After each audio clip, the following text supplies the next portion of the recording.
Hi everyone, in this video we are in that Ivory Venn Diagrams 1 packet, and we're going to be resuming where we left off on the Venn Diagrams 3 page with number 2. So maybe you had a chance to start this one on your own, but now that we've done some of those problems in the notes with completing Venn diagrams, we'll be able to do these a little bit more thoroughly. So let's go ahead and start with our universal set of these elements. We want circle A to have the even numbers and circle B to have the square numbers, which means in the middle part, we're going to have numbers that are both even and square. So square numbers are perfect squares, things like 9, because that's 3 times 3, things like 16, because that's 4 times 4, 25, 5 times 5. So those are perfect square numbers. So folks, there's a few different ways you can start filling out this Venn diagram packet. Sometimes with these problems, I like to start with the intersection first, since that's usually going to be a smaller set. But when we're given a set of elements like this, you might find it easier to just go through those elements one by one. So let's start with the number 8. Is it even, square, or both? It is not a perfect square, so it is only even. So we're going to write that in just circle A, not in the intersection of A and B. 9 is a perfect square number, but it is not even. So we're going to write that only in circle B. 10 is even, but it's not a perfect square. So it's only in the A part of the circle, not the intersection of A and B.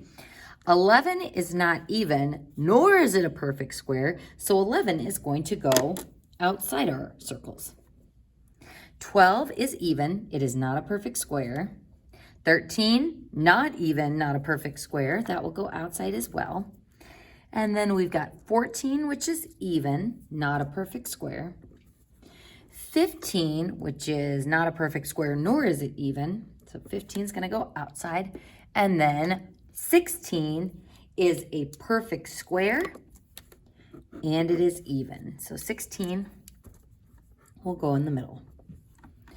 So a good way of checking yourself to make sure you have used all of the elements is by totaling up how many are in the universal set. 1, 2, 3, 4, 5, 6, 7, 8, 9.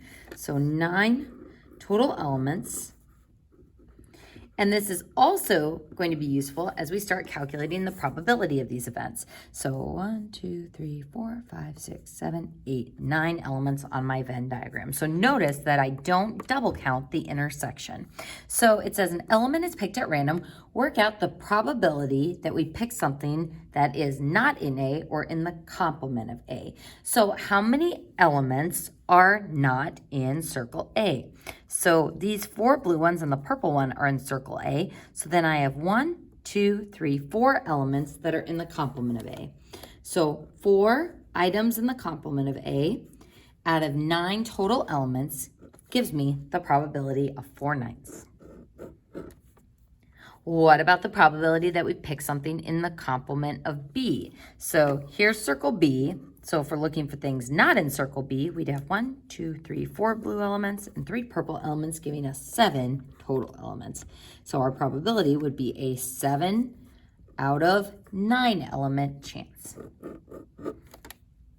Next, the probability of picking something on the intersection of A and B. That only is 1 element, just the 16th. So I have a 1 in 9 chance of picking it. Now my probability of A union B will have these 4 elements, that 5th element, and that 6th element. So 6/9. Are we going to leave that probability like that? No, we're going to reduce that fraction by dividing both the top and the bottom by 3, which would give me 2/3 for the probability. All right, moving on to number 3. Folks, on this one, I would pause the video and see if you can try this one all on your own. So on this one, we are, instead of just being given the events, we're given some information about the events. So items that are not in A are 5, 6, and 10, or on the complement of A. B has 6, 8, 10, and 11, and the intersection of A and B is 8 and 11. Now, folks, when we're given kind of a problem-solving problem like this, where instead of just categorizing in the circles, we're kind of solving for parts of the circles, I normally find it the easiest to start with the intersection of the Venn diagram. So I'm going to start with this information because that's my smallest subset. we've got the intersection of A and B is 8 and 11. So that means in this region, I don't know why I wrote 10, we'll have 8 and 11. Next, I'm going to see if I can piece through the rest of this using the given information. So this says that B contains 6, 8, 10, and 11. So 6, it can't be in the intersection since I have already outlined what's in that set. So 6 would be only in B, not in A. 8 is in the intersection. 10 would be in just B, and 11 is on the intersection as well. So I've used my second piece of information. Now moving on to items that are not in A. So the complement of A is anything not in my A circle. So 6 and 10 are in B. Now 5 can't be in B because it wasn't in our previous thing that we just figured out. So 5 is going to be outside of our circles. Now, if you're wondering, well, how am I supposed to figure out if there's anything over here in just A? This is where we look at our universal set and see what is contained in this entire Venn diagram. We've got 5 outside our circles. We've got 6 in just B. 7 is nowhere to be found, which means 7 must be contained in only the A circle. There's 8. We don't have 9, so 9 must also only be in the A circle. 10 and 11. So at this point, we have correctly filled out all the information on our Venn diagram. So it's kind of fun, kind of like solving a puzzle, but starting with the intersection is usually going to be your best method of solving. For part B, it says an element is picked at random, shade the true statements. So folks, what is the probability of picking something in my A circle? Before we can determine probability, we need to find the total amount of elements in the universal set because that's going to give us the denominator of all those probabilities. So 1, 2, 3, 4, 5, 6, 7 elements. So that will be the denominator of all my probabilities because I'll either have like a 1 in 7 chance, a 2 in 7 chance, 3 in 7 chance, depending on how many items are in the given event. So the probability of picking something in circle A, there are 4 things in circle A out of a total of 7 things. So our probability is 4 sevenths. Now the probability of picking something in B, that also has 4 elements in circle B. So is 4 sevenths less than 4 sevenths? No, that is false. The true are equal to each other. So we are not going to shade it since this is false. Let's go ahead and look at our next one. The probability of picking something in the intersection of A and B, that would be a 2-element chance out of 7 elements.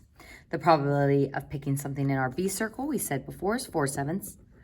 Is 2 sevenths equal to 4 sevenths? Nope, that's false too. So moving on to our next one. Excuse me, the probability of B is again 4 sevenths. And then the probability of picking something on B's complement or not in B, we can X out the B circle so that I have 3 elements that are outside the B circle. So 3 sevenths. So is 4 sevenths greater than or equal to 3 sevenths? It sure is. So I'm going to shade in this true statement. Next, the probability of A union B, which would have 1, 2, 3, 4, 5, 6. And again, notice that I'm not double counting 8 and 11 in A and 8 and 11 again in B. That, folks, is the union rule in action. I count circle A, I count circle B, and then I subtract the intersection since it's contained in both of those circles. So 4 plus 4 minus the intersection of 2 would give me 6 elements, which is exactly how many we count directly from the Venn diagram. So 6 out of 7. And the probability of A intersection of B would be 2 sevenths. So those are not equal, so that would be false. All right, folks, moving on to number 4. We've got another kind of problem-solving Venn diagram. So looking at this information, let's see what we know and if we can fill out the whole Venn diagram. And again, folks, I strongly recommend looking for the intersection first. So in a class of 32 pupils, that's going to be our universal set. 23 pupils have a brother. 14 pupils have a brother and a sister, and 6 pupils have no brothers or sisters. So let's go ahead and start with the intersection, which is 14 pupils have a brother and a sister. That's a good way of identifying an intersection statement. So 14 have both a brother and a sister.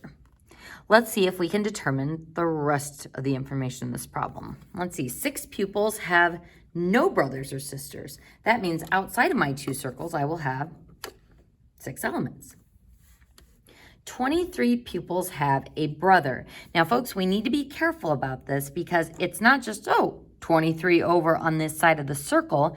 If 23 pupils have a brother, that means in this entire circle, there are 23. So this includes the pupils that also have a sister. So it includes the intersection. So in order for me to find the amount of students that only have a brother, we would take 23 minus 14, which is going to be equal to 9. So 9 students only have a brother. So be careful with your wording here. If 23 students have a brother, that is the entire event, including the intersection. Moving on to, let's see, at the top, there's a class of 32 pupils. So in order for me to find how many students just have a sister, I'm going to take this total of 32 and subtract the amount that only have a brother, that have both a brother and a sister, and don't have either a brother or a sister. And what we find is this gives me 3 for the only having a sister part of this diagram. And that concludes our 3rd page of this Venn diagram packet, and that concludes this video.